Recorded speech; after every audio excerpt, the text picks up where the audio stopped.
You are now tuned in to Chicago Bulls Central, your number one place for all Chicago Bulls news and content.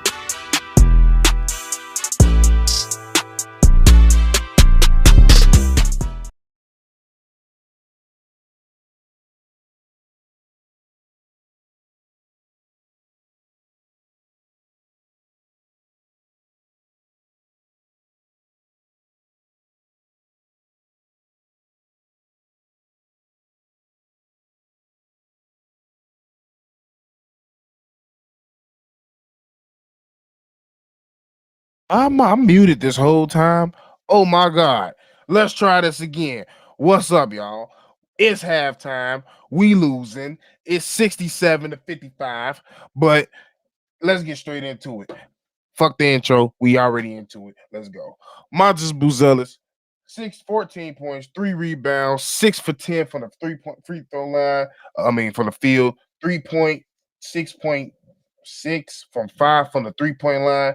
He having an okay game but at the end of the day, he could be a little bit more aggressive. At the end of the day, he's doing what he does. He's looking for his shot, staying in the corner. He hits some, he misses some. To be honest, quite frankly, I want him to attack the basket way more than he's been doing. We all know that that's a thing that we're working on, shooting threes, getting in position, but use your length, use your body.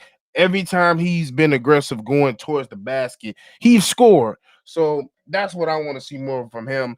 Isaac Okoro not having a good game. Thank God it's preseason. 0 points, 1 rebound, 1 assist, 0 for 2 from the field, 0 for 1 from the 3-point line. Just not having a good day offensively. On the defensive side, he's doing okay. But I think the story of this first half is fouls and turnovers, because at the end of this, going into the third quarter, the the the Denver Nuggets been to the free throw line 21 times. They've 19 for 21 from the free. We've been there 13, which is good. We're still getting to the free throw line, but the fact that they're getting to the free throw line and Will shooting 90% from the free throw line is killing us, to be quite honest with you. But at the end of the day, this is a good team. Like, this what happens when you go up against a former champion. They got a new player in Cam Johnson who's doing okay. 5 points, two rebounds. Shout out to Modest, who's been keeping him at bay. So shout out to him. Vooch, y'all lucky Unc ain't here, because he'd be ripping Vooch a new one. 0.6 rebounds, 4 assists, over 2 from the field, 0 for 0 from the 3.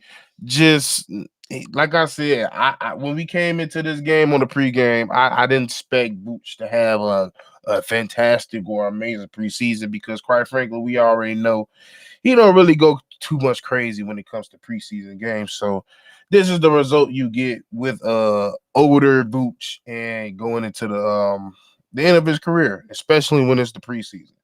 Ayo Desuma, who's probably been our most consistent Bulls player tonight, 11 points, 1 rebound, 2 assists, 5 for 7 from the field. I need to stop saying from the 3. 0 for 2 from 3, 1 for 1 from the free throw line. Josh Giddey, who was our leading scorer with 19.6 rebounds, 3 assists, 6 for 11 from the field goal.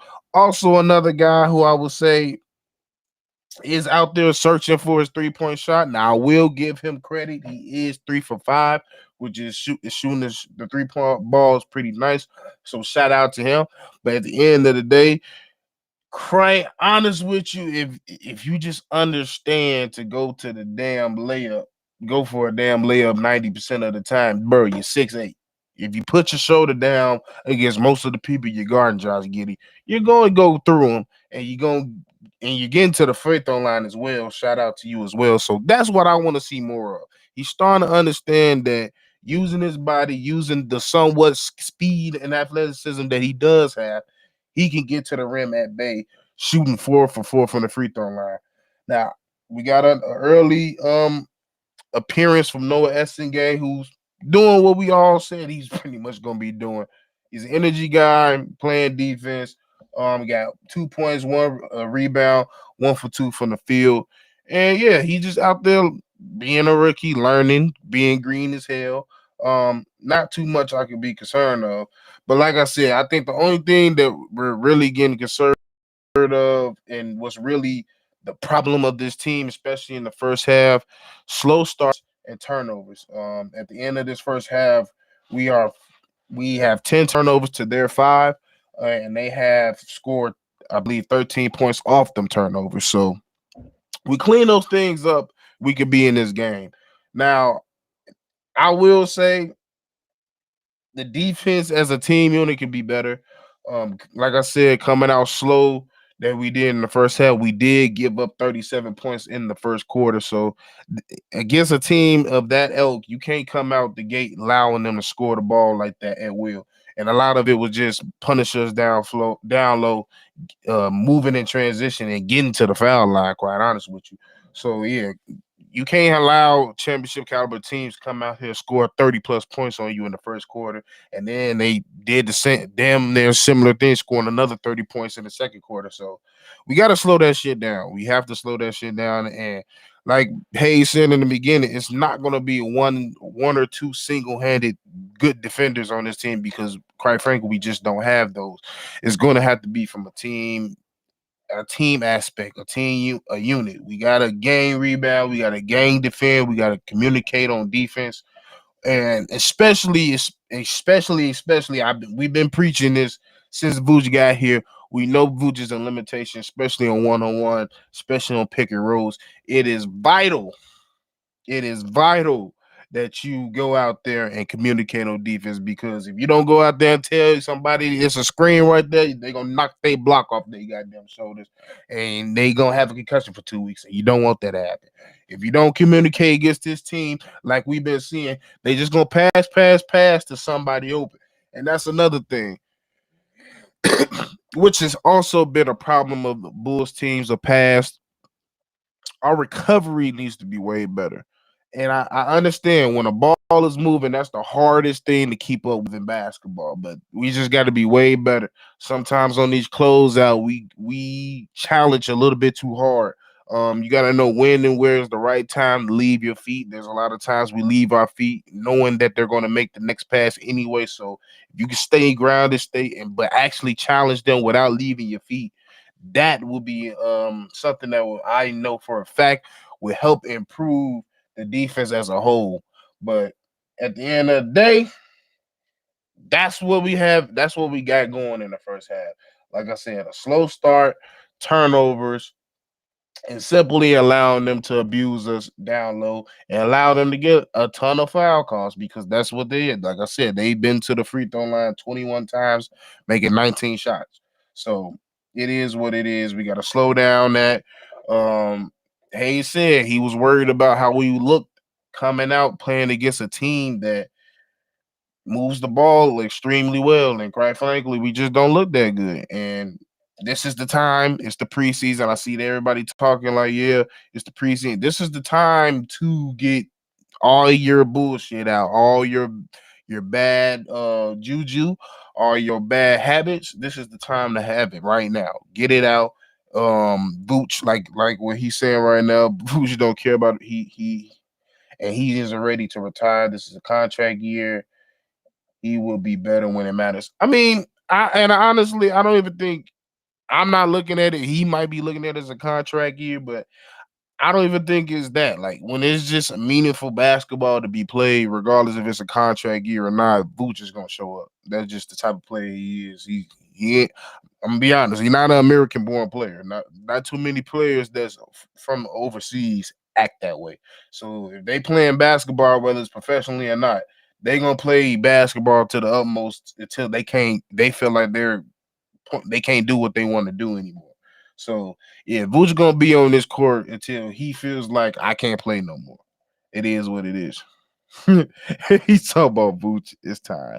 Hey, Kenneth, to be quite honest with you, like I've been telling y'all, it's the time is coming soon. It really is. Like Vooch don't have that much time left. I think we all know that. Brett said we down but not out. It's ugly. Um, I will. I mean, I understand. Like we look at the score right now, it don't look ugly. 55-67 is not completely out the game, but I will agree with you. It is ugly. Like if you see the way we playing, how we're approaching the game, how lackadaisical we came out in that first quarter.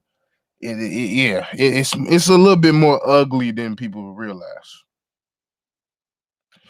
Too many switchable wings and not enough scoring to balance it out. Yep, yep.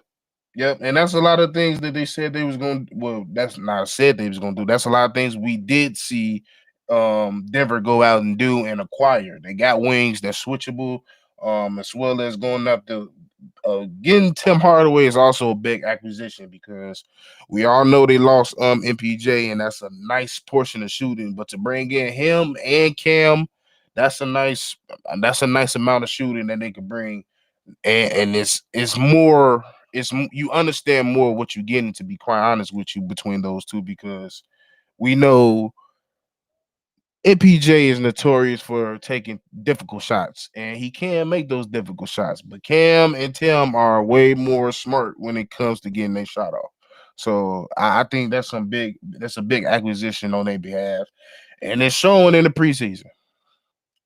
Melv in the building, so I feel like the best opportunity was to trade Bush last season when we was playing the best ball in the Bulls tenure when we first got him. Hey, you're not wrong for feeling that way. And that probably is one of the best times to do it. But the game is back on. 55-67. Let's see if we can close it out. Thank y'all for tuning in for another episode. Sorry for the weird intro. When we get off live, I typically just turn on my mic and shit off, so I forgot to turn it on. But thank y'all for tuning in for another episode of the Chicago Bulls Central, and we'll be back